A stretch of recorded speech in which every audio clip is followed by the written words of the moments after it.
FIA state bank circle Karachi की team ने defence और सोल्जर बाजार में छापा मार कार्रवाई करते हुए निजी बैंक के मैनेजर समेत 4 मुलजिमान को गिरफ्तार करके उनके कब्जे से करोड़ों रुपए मालियत की गैर मुल्की करेंसी और तलाई बिस्किट बरामद कर लिए हैं। इस बारे में मज़ीद तफसीलात जानेंगे शाइस्ता जैदी से। शाइस्ता, बताइएगा क्या तफसीलात हैं आपके पास? जी बिल्कुल, एफआईए स्टेट बैंक सर्कल और एंटी करप्शन की जानिब से दो मुख्तलिफ कार्रवाइयाँ की गई हैं। स्टेट बैंक सर्कल ने सोजर बाजार में छापामार कार्रवाई की और 2 मुलजमान को गिरफ्तार किया, जबकि $50,600 करेंसी और 10 तोला गोल्ड और 1500 यूरो और 3 अदद मोबाइल फोन जो है वो भी बरामद किए।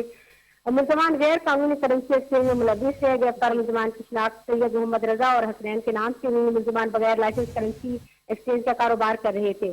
एफआईए एंटी करप्शन ने दूसरी कार्रवाई की है और ये इस कार्रवाई में निजी बैंक खयाबानी शहबाज डिफेंस की ब्रांच में कार्रवाई हुई है। निजी बैंक मैनेजर समेत 2 मुलजमान को भी गिरफ्तार किया गया।